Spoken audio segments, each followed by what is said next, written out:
আসসালামু আলাইকুম বন্ধুরা, আমি মালা আক্তার। মালার রান্নাঘরে আপনাদের সবাইকে ওয়েলকাম। আশা করি আপনারা ভালো আছেন। আজকে আমি পনিরের একটা দারুণ স্বাদের আইটেম নিয়ে এসেছি, যেটা রুটির সঙ্গে খেতে ভীষণ টেস্টি হয়। তাহলে চলুন রেসিপিটা প্রথম থেকেই দেখে নিই। তার জন্য আমি কিছু পরিমাণ পনিরকে টুকরো টুকরো করে একটা ফ্রাই প্যানেতে অল্প কিছুটা তেল নিয়ে তাতে অল্প একটু নুন, কিছুটা হলুদ গুঁড়ো আর অল্প একটু লঙ্কার গুঁড়ো দিয়ে পনিরগুলোকে উল্টে পাল্টে ভালো করে ভেজে নিয়েছি। এবার এতে একটা কড়াইয়ে বসিয়ে তাতে খুব সামান্য পরিমাণে তেল দিয়ে একটা বড় সাইজের পেঁয়াজকে টুকরো করে দিয়ে দিয়েছি। পেঁয়াজটা এমন কিছু সরু করারও দরকার নেই।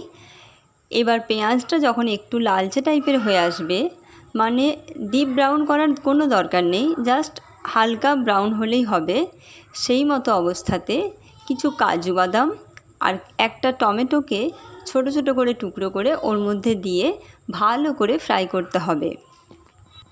এখানে কাজু বাদামের পরিবর্তে চারমগজ দানাও ব্যবহার করা যেতে পারে। এবার এই কড়াইয়ের মধ্যেই কিছুটা আদা আর কিছুটা রসুনকে ছোট ছোট করে টুকরো করে ওর মধ্যেই দিয়ে দিতে হবে।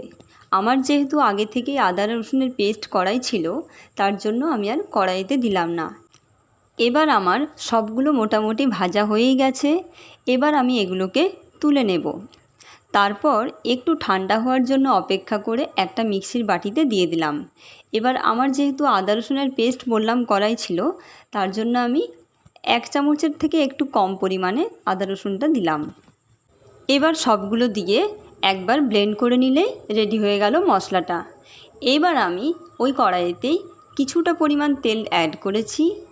তারপর তাতে একটু সামান্য গোটা জিরের ফোড়ন দিয়ে একটু হলুদ গুঁড়ো, একটু লঙ্কার গুঁড়ো, অল্প একটু জিরের গুঁড়ো আর একটু নুন দিয়ে ভালো করে মশলাটাকে কষিয়ে নিতে হবে। এখানে আমি একটু ধনের গুঁড়ো ব্যবহার করেছিলাম, যেটা বলতে ভুলেই গেছিলাম। তারপর একটু একটু জল দিয়ে পুরো মশলাটাকে ভালো করে কষিয়ে নিয়ে একদম যতক্ষণ না পর্যন্ত মশলাটার থেকে তেল ছেড়ে আসছে সেই পর্যন্ত কষাতে হবে। আপনারা ভিডিওটাকে কোথা থেকে দেখছেন একটু কমেন্টে জানাবেন, তাহলে আমার আগামী ভিডিওগুলো রেডি করতে ভীষণ সুবিধা হবে। এখানে আপনারা চাইলে একটু কাশ্মীরি লঙ্কার গুঁড়ো ব্যবহার করতে পারেন, কিন্তু আমি কাশ্মীরি লঙ্কাটা একটু অ্যাভয়েড করি, যার জন্য আমি আর দিলাম না। এবারে সব মশলা আমার ভালোভাবে একটু কষানো হয়ে গেছে। এবার আগে থাকতে যে পেঁয়াজ, টমেটো আর কাজু বাদামের পেস্ট বানিয়ে রেখেছিলাম, সেটা আমি এবার দিয়ে দিলাম। তারপর আবারও খুব ভালোভাবে নেড়েচেড়ে কষিয়ে নিতে হবে, যাতে করে তলায় বসে না যায়। যেহেতু বাদাম দেওয়া আছে, তাই একটু তলায় ধরে যাওয়ার চান্স বেশিই থাকে। এবার আমি মিক্সির বাটি ধোয়া জলটাও দিয়ে দিলাম। এখানে আমার যেহেতু একটু সামান্য রান্নাটা স্পিড করা আছে, তাই হয়তো বোঝা যাচ্ছে না আমি কতক্ষণ কষিয়েছি। আমি প্রায় 5 থেকে 7 মিনিট মতো ভালোভাবে কষিয়ে নিয়েছি। তারপর এখানে বোঝাই যাচ্ছে একটু হলেও গ্রেভিটা কালারটা চেঞ্জ হয়ে এসেছে। সেই অবস্থাতে আমি আগে থেকে যে ভেজে রেখেছিলাম পনিরগুলো, সেগুলো এবার দিয়ে দেব। এখানে আপনারা একটু ধনেপাতা অ্যাড করতে পারেন। লাস্টে গ্রেভির আন্দাজ বুঝে একটু জল অ্যাড করেছি। এবার জলটাকে দিয়ে খুব ভালো করে নেড়েচেড়ে নিয়ে অল্প কিছুটা চিনি আর একটু গরম মশলা দিয়ে 2 থেকে 3 মিনিট ফুটিয়ে নিয়ে নামাবার আগে একটু ঘি দিয়ে নাড়াচাড়া করে নিয়ে গ্যাসের ফ্লেমটাকে একেবারে অফ করে দিতে হবে।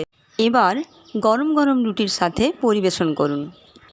এখনও পর্যন্ত আমার চ্যানেলটিকে যারা সাবস্ক্রাইব করেননি, তাদের কাছে প্লিজ অনুরোধ রইল চ্যানেলটিকে সাবস্ক্রাইব করে অল নোটিফিকেশান প্রেস করে রাখুন, যাতে আমার সমস্ত ভিডিও আপলোডের নোটিফিকেশান আপনাদের ফোনে পৌঁছে যেতে পারে। আর সবশেষে একটা ছোট্ট করে লাইক করার অনুরোধ রইল। তাহলে আজকে এই পর্যন্তই। আবার আসবো অন্য কোনো দিন নতুন কোনো ফ্লেভারের রেসিপি নিয়ে। ততক্ষণে সবাই সুস্থ থাকবেন, ভালো থাকবেন। ধন্যবাদ।